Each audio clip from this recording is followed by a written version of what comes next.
आदाब, KP news के bulletin में आपका स्वागत है। मैं हिना शेख आपके साथ। आइए सबसे पहले देखते हैं मुख्य समाचार। औरादी में विश्व दृष्टि दिवस कार्यक्रम मनाया गया। बीजेपी प्रदेश अध्यक्ष की नियुक्ति में देरी, विजयेंद्र को मोदी की हरी झंडी का इंतजार।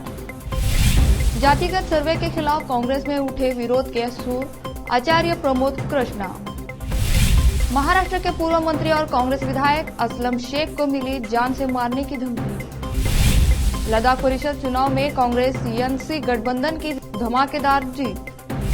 बंगाल सरकार का लगातार विरोध करने का पूर्व राज्यपाल को मिला इनाम, अभिषेक बनर्जी।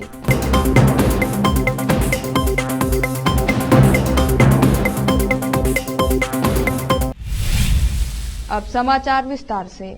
औरादी तालुका में डॉक्टर सेलिनास आई हॉस्पिटल में आयोजित 23वें विश्व दृष्टि दिवस कार्यक्रम में नेत्र निरीक्षण केंद्र का शुभारंभ किया गया। शहर के मुख्य सड़कों पर आयोजित इस शिविर में तालुका के लोगों को नियमित रूप से अपनी आंखों की जांच करानी चाहिए और आंखों की सुरक्षा बनाए रखनी चाहिए।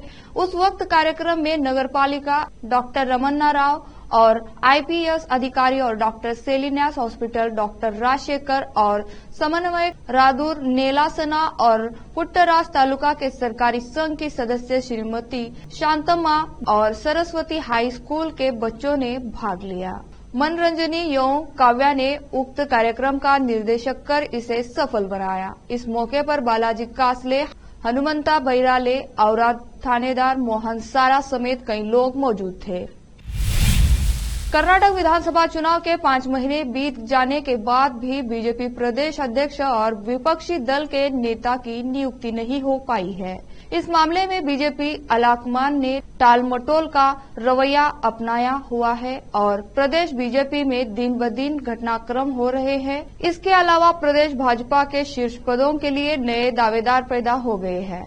वर्तमान भाजपा अध्यक्ष नलिन कुमार कत्तीर का कार्यकाल पिछले साल अगस्त में समाप्त हो गया था और कथित का कार्यकाल अनौपचारिक रूप से विधानसभा चुनाव के अंत तक बढ़ गया था। हालांकि चुनाव के 5 महीने बाद भी नलिन कुमार कत्तील की जगह कोई नया उम्मीदवार नहीं आया है। इससे बीजेपी के दिल्ली नेता फिलहाल मध्य प्रदेश, राजस्थान, तेलंगाना और छत्तीसगढ़ विधानसभा चुनाव में व्यस्त है।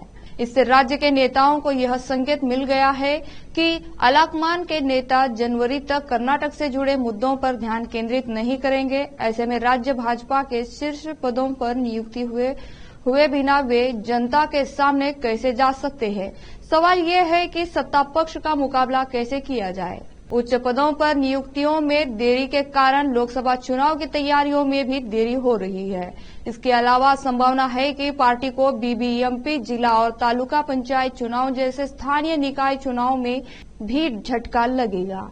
इसके अलावा बीजेपी के एक वरिष्ठ नेता ने कहा कि भर्तियां में देरी से राज्य बीजेपी में गुटबाजी भी पैदा होने की आशंका है। विधानसभा चुनाव में करारी हार के बाद बहुमत कम लिंगायत और ओक्कलिगा बीजेपी प्रदेश अध्यक्ष पद की दौड़ में है। इसके अलावा दोनों समुदायों के कुछ नेता विपक्ष के नेता पद की दौड़ में हैं। हालांकि यह महत्वपूर्ण है कि नलिन कुमार कत्तील की जगह लेने की दौड़ में युवा चेहरे शामिल हो गए हैं। पूर्व सीएम बीएस येडियुरप्पा के बेटे और शिकारीपुर विधायक बीवाई विजयेंद्र वर्तमान में राज्य भाजपा उपाध्यक्ष है और भाजपा के राष्ट्रीय महासचिव पद की उम्मीद कर रहे थे। इसके अलावा उन्होंने कहा कि वह नए अध्यक्ष के नेतृत्व में काम करके खुश है। हालांकि कुछ विधायकों और बीवाई विजयेंद्र के कई समर्थकों ने कहा कि विजयेंद्र को राज्य भाजपा का नेतृत्व करना चाहिए। कर्नाटक में तर्क दिया जा रहा है कि विजयेंद्र बीजेपी के लिए अपरिहार्य है क्योंकि राज्य कांग्रेस डीके शिवकुमार की अध्यक्षता में बढ़ रही है। कांग्रेस नेता आचार्य प्रमोद कृष्णम जातीय सर्वेक्षण के विरोध में उतर गए हैं। उन्होंने आरोप लगाते हुए कहा कि विपक्ष के कुछ नेता ये चाहते हैं कि देश जातियों के नाम पर विभाजित हो जाए। सभी नेताओं के ये सोचना चाहिए कि जातीय जनगणना बड़ी है या देश बड़ा है। बता दें कि विधानसभा चुनाव से पहले अशोक गहलोत सरकार ने राजस्थान में जागतिक सर्वे का आदेश जारी किया है। आचार्य प्रमोद कृष्णम ने कहा कि ये देश 1947 में एक विभाजन देख चुका है। 1947 के विभाजन का जो दर्द है वो अभी तक गया नहीं है। भारत को जो जख्म 1947 के विभाजन में लगा वो जख्म अभी तक भरा नहीं है। उन्होंने कहा कि विभाजन धर्म के आधार पर हो या जातियों के आधार पर, क्षेत्र के आधार पर हो या भाषा के आधार पर, किसी राजनीतिक दल को इससे फायदा पहुंचता हो या उससे नुकसान होता हो, लेकिन विभाजन देश के लिए खतरनाक है। प्रमोद कृष्णम ने कहा कि हमारा समाज सामाजिक समरसता, सामाजिक उत्थान, इनके लिए योजनाएं बनाई जा सकती है। योजनाएं पंडित नेहरू से लेकर वर्तमान सरकार तक सब बनाते हैं, लेकिन समाज को जातियों के नाम पर विभाजित कर देना ये देश के लिए ठीक संकेत नहीं है। कांग्रेस नेता ने दावा करते हुए कहा कि बीजेपी चाहती है कि यह देश धर्म के नाम पर विभाजित हो जाए और अफसोस के साथ कहना पड़ रहा है कि विपक्ष के कुछ नेता ये चाहते हैं कि यह देश जातियों के नाम पर विभाजित हो जाए। मैं दोनों को ही समर्थन नहीं करता।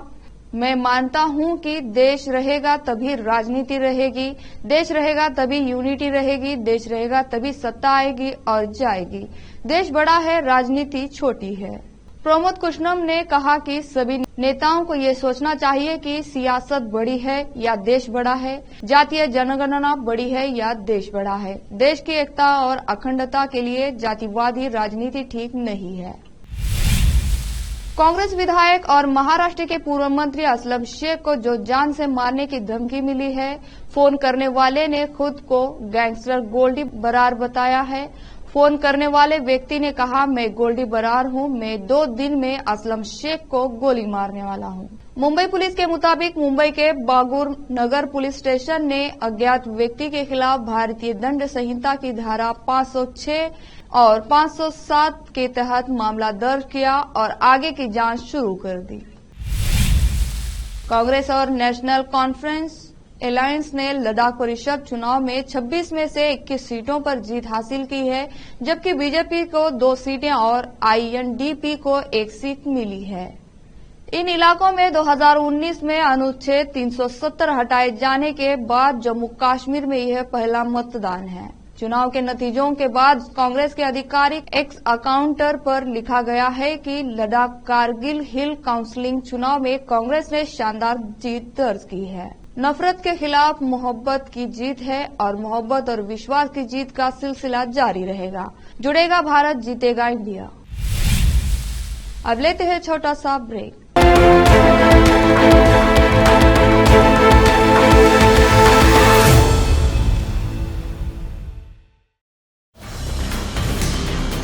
हिंदुस्तान के हर कोने में हम हैं मौजूद। 24 घंटे हालात पर गहरी नजर, खबरों से जुड़े चुपते सवालात और आपको दिखाता है धार्मिक, सामाजिक, राजनीतिक, लोकल और इंटरनेशनल न्यूज की सबसे बेहतर कवरेज, जो आपको रखती है हर पल बाखबर। देश और दुनिया भर की खबर के लिए देखते रहें केपी न्यूज 24/7।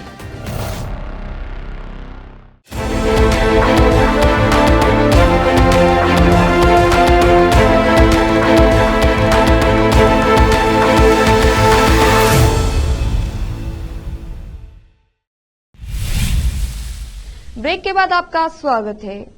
देश की राजधानी दिल्ली में डीटीसी की बस मौत की बस बनकर सामने आई। यहां कोंडली ब्रिज के पास एक फल बाजार में डीटीसी की बेकाबू बस घूम गई। इस दौरान एक व्यक्ति की मौत हो गई और 3 व्यक्ति घायल हो गए। घटना का वीडियो भी सामने आ चुका है। मीडिया रिपोर्ट्स के मुताबिक कोंडली ब्रिज के पास फल बाजार इलाके में डीटीसी बस ने 2 ई-रिक्शा को टक्कर मार दी। इस दौरान ये हादसा हुआ। इस हादसे के बाद बस चालक मौके से फरार हो गया है। खबर है कि तीनों घायलों को इलाज के लिए अस्पताल में भर्ती कराया गया है। वहीं मृतक की पहचान कानपुर के रहने वाले आनंद माधव के रूप में हुई है। पंजाब के जालंधर में सिलेंडर लीक होने से घर में आग लग गई और परिवार के 5 सदस्यों की जलकर मौत हो गई।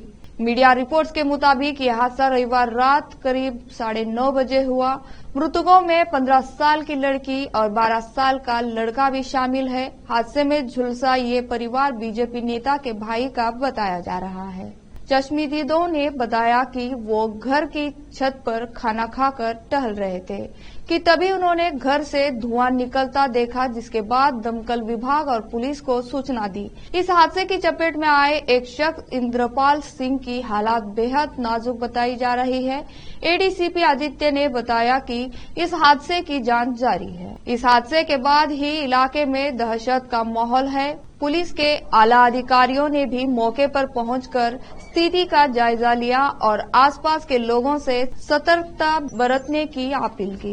ये अवतार नगर में हमको इन्फॉर्मेशन मिली थी कि यहाँ पे एक घर में ब्लास्ट जैसी कोई चीज को वाकया हुआ है, तो इमीडिएटली पुलिस मौके पे आ गई थी, जिसमें 6 लोगों के इंजर्ड होने की हमें सूचना मिली थी। उन 6 लोगों को इमीडिएटली जो अस्पताल है वहाँ पे भर्ती करवा दिया गया। ब्लास्ट को हमने ब्लास्ट के रीजन के बारे में बताना अभी मतलब स्पेसिफिक रीजन बताना अभी पॉसिबल नहीं है। हम सारे पहलू देख रहे हैं। हमने जो फोरेंसिक टीम है वो बुलाई हुई है। फोरेंसिक टीम ने सैंपलिंग इकट्ठी करके हम उसके बाद ही किसी ने दी। टीएमसी के राष्ट्रीय महासचिव और सांसद अभिषेक बनर्जी ने केंद्र और बीजेपी पर निशाना साधा है।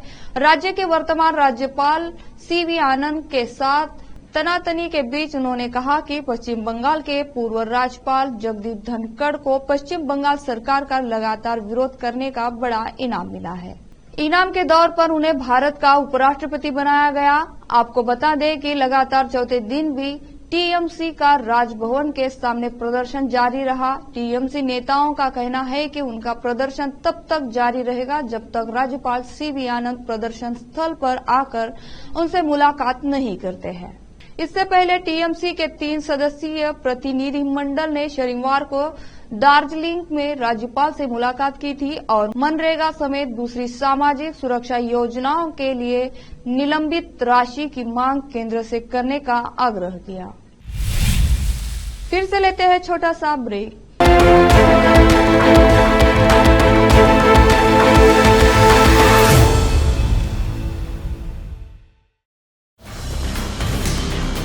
हिंदुस्तान के हर कोने में हम हैं मौजूद। 24 घंटे हालात पर गहरी नजर, खबरों से जुड़े चुपते सवालात और आपको दिखाता है धार्मिक, सामाजिक, राजनीतिक, लोकल और इंटरनेशनल न्यूज की सबसे बेहतर कवरेज, जो आपको रखती है हर पल बाखबर। देश और दुनिया भर की खबर के लिए देखते रहें केपी न्यूज 24/7।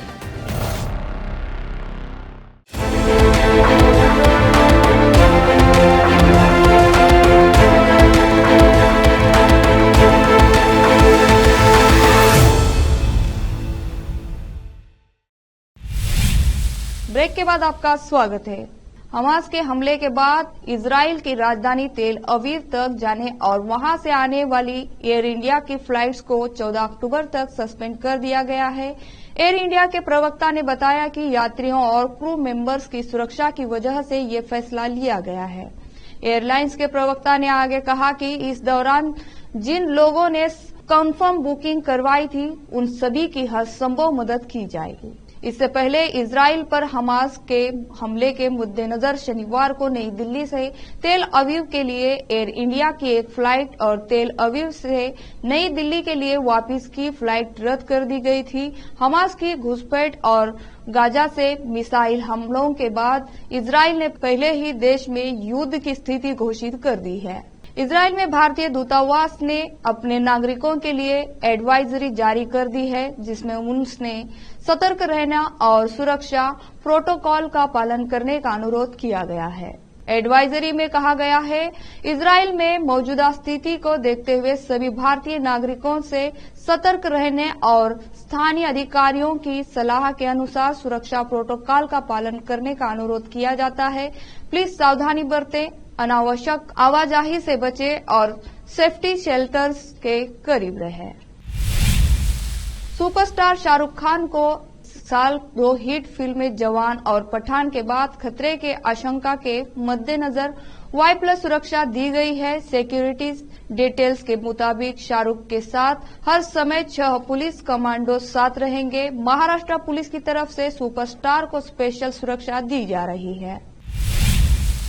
इजराइल पर आतंकी संगठन हमास के रॉकेट हमले के बाद अब इजराइल भी जवाबी हमले कर रहा है। इससे करीब हजारों लोगों की जान अब तक जा चुकी है। इस बीच शांति की अपील के लिए मशहूर स्टैंड आर्टिस्ट और पद्मश्री सुदर्शन पटनायक ने ओडिशा में पुरी बीच पर सैंड आर्ट बनाया है। सैंड आर्ट के जरिए उन्होंने युद्ध में मारे गए लोगों के प्रति संवेदना प्रकट की है। सैंड आर्ट के माध्यम से उन्होंने दोनों देश के लिए शांति और एकजुटता का संदेश लिखा। सुदर्शन पटनायक रेत कला की मूर्ति शांति के लिए प्रार्थना और मानवता के साथ एकजुटता दिखाती है। आखिर में फिर से देखते हैं मुख्य समाचार। अवरादी में विश्व दृष्टि दिवस कार्यक्रम मनाया गया। बीजेपी प्रदेश अध्यक्ष की नियुक्ति में देरी, विजयेंद्र को मोदी की हरी झंडी का इंतजार। जातिगत सर्वे के खिलाफ कांग्रेस में उठे विरोध के सुर, आचार्य प्रमोद कृष्णा। महाराष्ट्र के पूर्व मंत्री और कांग्रेस विधायक असलम शेख को मिली जान से मारने की धमकी। लद्दाख परिषद चुनाव में कांग्रेस एनसी गठबंधन की धमाकेदार जीत। बंगाल सरकार का लगातार विरोध करने का पूर्व राज्यपाल को मिला इनाम, अभिषेक बनर्जी।